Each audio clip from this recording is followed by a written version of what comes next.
ৰঙালীৰ আগমন, বহাগৰ আগমন, লগতে নতুন বৰ্ষৰ আগমনে অসমীয়া জাতিটোক আচলতে জীপাল কৰি তোলে আৰু ৰঙালীৰ ৰঙে উৎফুল্লিত কৰি তোলে। চৰাইদেউৰ পৰা আহিছোঁ, একেবাৰে চাউলুং চুকাফাৰ কাষতে, মৈদামৰ কাষতে সেই অঞ্চলৰ পৰা আহিছোঁ আপোনালোকৰ মাজলৈ। আৰু বিহুৰ বতৰ, বিহু দুটামান গাম, কথাও পাতিম আপোনাৰ লগত। নতুন কথা, নতুন চিন্তাৰ কথাবোৰ আমি নিশ্চয় পাতিম এই বহাগতে। কাৰণ এই বহাগতে যদি আমি নাপাতোঁ, আমি পাতিম কেতিয়া? প্ৰকৃতিয়ে এই বহাগতে নতুন ৰং লৈ সেউজীয়া হৈ পৰে এই ধৰিত্ৰী। আৰু এই বহাগতে প্ৰকৃতিও যেনেকৈ সুন্দৰ হৈ পৰে, আমি এই বহাগতে সুন্দৰ চিন্তা, ভাল চিন্তাবোৰ লৈ আগবাঢ়িব লাগিব। আৰু যিবোৰ বেয়া চিন্তা, এইবোৰ আমি পাছত থৈ যাব লাগিব। আৰু বিশেষকৈ মই কেইটামান কথা কণ কণ ল'ৰা ছোৱালী বহুখিনি বহি থকা আমি দেখিছোঁ। এই কথাখিনি মই কেইটামান কণ কণ ল'ৰা ছোৱালীক লৈ ক'ম। তাৰপিছত আমি সামাজিক কথা কেইটামান পাতিম। আৰু এই কণ কণ ল'ৰা ছোৱালীবোৰ বিভিন্ন ঠাইত বিহু মঞ্চলৈ যায়। আৰু বিহু মঞ্চলৈ গৈ তেওঁলোকে হয়তো ঘৰত গৈ কেতিয়াবা তেওঁলোকৰ পিতৃ মাতৃক, আই বোপাই সোধে যে বিহু অসমত কেতিয়াৰ পৰা হৈছে। এই প্ৰশ্নটো যেতিয়া সোধে, তেতিয়া তাৰ উত্তৰ মোৰ ওচৰতো নাই, আপোনালোকৰ ওচৰতো নাই। বা অসমত থকা ডাঙৰ ডাঙৰ যিবোৰ বিহু বিশেষজ্ঞ, তেওঁলোকৰ ওচৰতো নাই। কাৰণ বিহু হৈছে প্ৰকৃতিৰ অৱদান বুলি ক'ব লাগিব। বিহু আমাৰ কৃষিভিত্তিক উৎসৱ, গতিকে ইয়াৰ কোনো চন বা তাৰিখ নাই। কিন্তু মই যিখন মঞ্চত আছোঁ, এয়া হৈছে মঞ্চ বিহু। এই মঞ্চ বিহুৰ চন আৰু তাৰিখ কিন্তু আছে। কিতাপত লিখিত আছে যে এই মঞ্চ বিহু কেতিয়াৰ পৰা হৈছিল, আৰম্ভণি কেতিয়াৰ পৰা হৈছিল, ক'ত হৈছিল, এই কথাখিনি কিন্তু আমি নিজৰ কণ কণ ল'ৰা ছোৱালীসকলক ক'ব পাৰোঁ। আৰু মই বিহুৰ বিভিন্ন মঞ্চত প্ৰায় বহু বছৰৰ পৰা গৈ থকা হয়। মুকলি সভা হয়, ডাঙৰ ডাঙৰ ব্যক্তিক তেওঁলোকে অনুষ্ঠানলৈ নিমন্ত্ৰণ কৰা হয়, বহু বিহু বিশেষজ্ঞক নিমন্ত্ৰণ কৰা হয়। কিন্তু সেই মুকলি সভাবোৰত বিশেষ দুজন ব্যক্তিৰ নাম কিন্তু সেই ডাঙৰ ডাঙৰ ব্যক্তিসকলে লোৱা আমি দেখিবলৈ পোৱা নাযায়। কিন্তু সেই দুজন ব্যক্তিৰ নাম নোলোৱাকৈ কিন্তু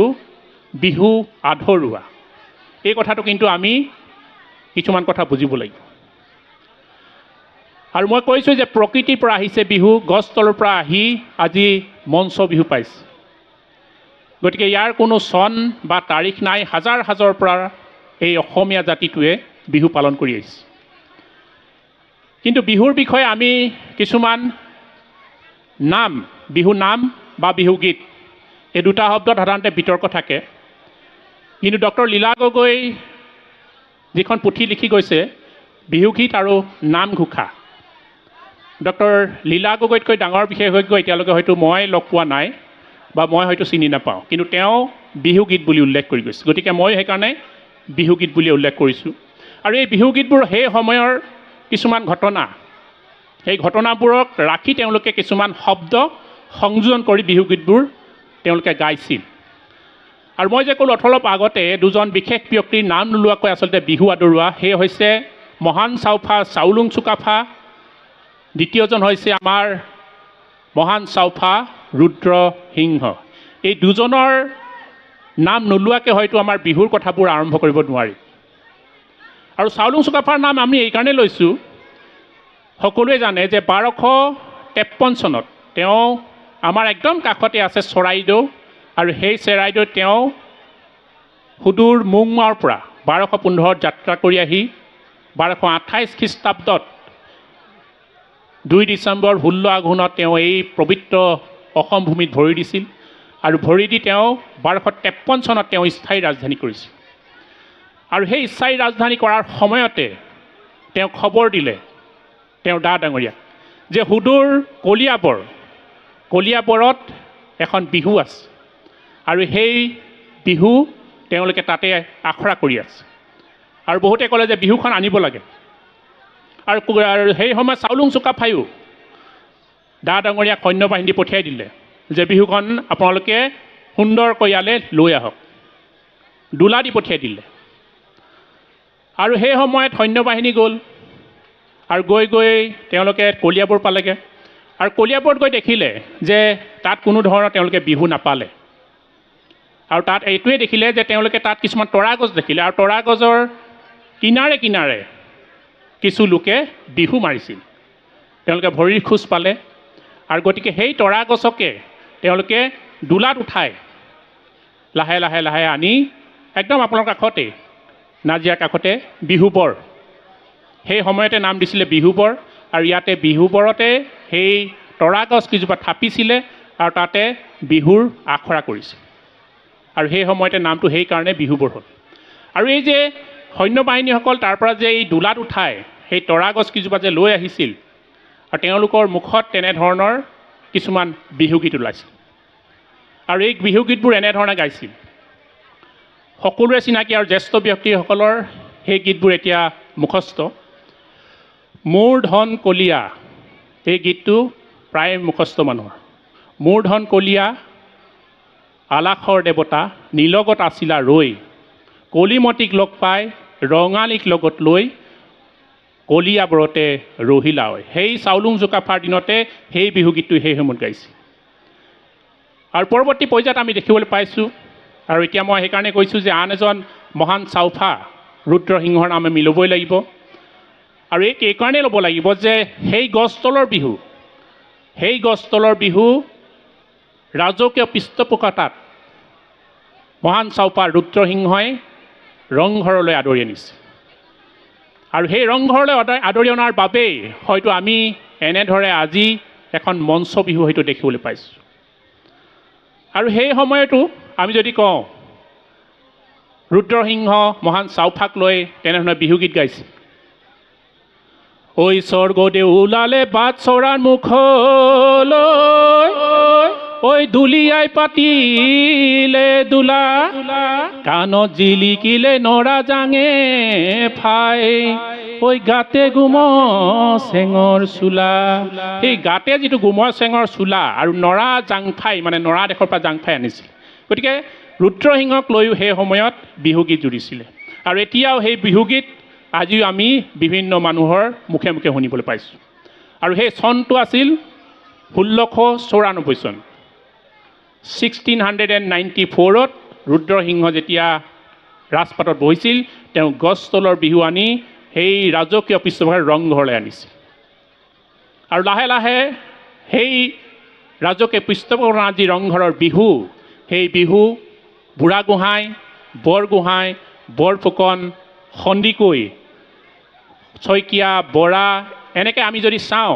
লাহে লাহে লাহে লাহে সকলোৰে মাজত সোমাই পৰিল আৰু ইয়াক কোৱা হয় চোতাল বিহু আৰু চোতাল বিহু যদি আমি কওঁ সেই চোতাল বিহুৰ লগত সংগতি ৰাখি এতিয়াও মানুহৰ মুখে মুখে এটি বিহুগীত গাই থকা হয়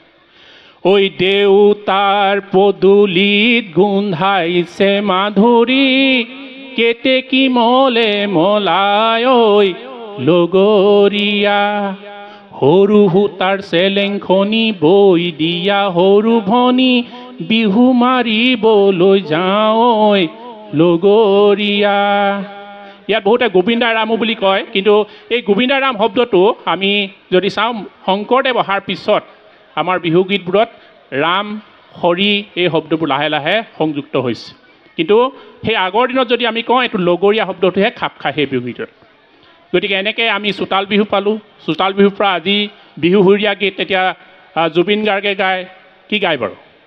ঐ নাহৰ ফুলাৰ বতৰ নহয় জানো এইবোৰ হৈছে বিহু সুৰীয়া গীত বিহুগীত নহয় এতিয়া নতুন প্ৰজন্মক সুধিলে জুবিন গাৰ্গৰ বিহুগীত এটা গোৱাচোন বুলি ক'লে এই জুবিন গাৰ্গৰ গানটোৱে গাই দিব ঐ নাহৰ বুলি গাই দিব গতিকে এইটো বিহু সুৰীয়া গীত এই কথাটো আমি নতুন প্ৰজন্মক বুজাই দিয়া আমাৰ দায়িত্ব আৰু কৰ্তব্য বুলি ভাবোঁ গতিকে মই অলপ আগতে কৈ দিলোঁ যে বিহুৰ চন আৰু তাৰিখ নাই কিন্তু এই মঞ্চ বিহু আমি য'ত আছোঁ ইয়াৰ কিন্তু চন আৰু তাৰিখ আছে আৰু এই যদি কথা সোধা হয় কণমানি ল'ৰাটোৱে তেতিয়া আমি ক'ব পাৰিম আজি আমি যিখন মঞ্চত আছোঁ এই মঞ্চ বিহুখন এই ঐতিহাসিক যি শিৱসাগৰ এই শিৱসাগৰতে আৰম্ভ হৈছে 1918 চনত প্ৰথম মঞ্চ বিহু আৰম্ভ হৈছে বা মুকলি বিহু বুলি ক'ব পাৰে সেই সময়ত 1918 চনত শিৱসাগৰ 1921 চনত তেজপুৰ 1933 চনত জামুগুৰিহাট চতিয়া 1934 চনত গোলাঘাট বেটিয়নী 1935 চনত দেৰগাঁও 1941 চনত পুনৰ শিৱসাগৰ 1950 চনত ডিব্ৰুগড় আৰু 1952 চনত গুৱাহাটী লতাশিল আৰু লতাশিলৰ নামটো এইকাৰণে বিখ্যাত কাৰণ এই লতাশিলৰ বিহুৰ পৰাই গাঁৱে ভূঞে চহৰে নগৰে মঞ্চ বিহু বিয়পি পৰিছে সেই লতাশিলৰ সেই বিহুৰ পৰা এনেধৰণে বিয়পি পৰিল আমি গাঁৱে ভূঞে আজি মঞ্চ বিহু দেখিবলৈ পাওঁ গতিকে মঞ্চ বিহুৰ ইতিহাস এনেধৰণৰ আৰু আমি আশা কৰিম এই মঞ্চ বিহুৰ দ্বাৰাই আজি যেনেধৰণে আমাৰ অসমীয়া জাতিটো আমাৰ কৃষ্টি সংস্কৃতি পৰম্পৰা এয়া যেন ৰক্ষা কৰি আছোঁ এয়া যেন আজীৱন আমি এনেদৰে আমাৰ কৃষ্টি সংস্কৃতি পৰম্পৰা আমি যেন সদায় ধৰি ৰাখিব পাৰোঁ আৰু সেই গতিকে ভূপেন হাজৰিকাই গাই গৈছে কি গাই গৈছে বাৰু বহাগ মাথো এইটো ঋতু নহয় নহয় বহাগ এটি মাহ অসমীয়া জাতিৰ ই আয়ুস ৰেখা গণ জীৱনৰ ই হাস গতিকে এই কথাখিনি আমাক কৈ গৈছে যেতিয়া নিশ্চয় আমি এই কথাখিনিৰ লগত সংগতি ৰাখি জাতিটোক জীয়াই ৰাখিব পাৰিম কথা বহুত আছিল পাতিবলগীয়া আছে আৰু আপোনালোকৰ মঞ্চখনত কেইবাটাও কাৰ্যসূচীও আছে নিশ্চয় ক'বলগীয়া পাতিবলগীয়া বহু কথাৰ পাছতো মই আৰু বৰ দীঘলীয়া নকৰোঁ বহুত দীঘল হ'ল বুলি মই নিজে অনুভৱ কৰিছোঁ গতিকে পুনৰবাৰ নাজিৰাবাসীক টাই আহোম যুৱ পৰিষদক মই ধন্যবাদ জ্ঞাপন কৰিছোঁ আৰু এই এপাহতে আমাৰ পুনৰ অসমীয়াৰ নৱবৰ্ষ সকলোকে শুভেচ্ছা জনাই মোৰ বক্তব্য সামৰণি মাৰিছোঁ ধন্যবাদ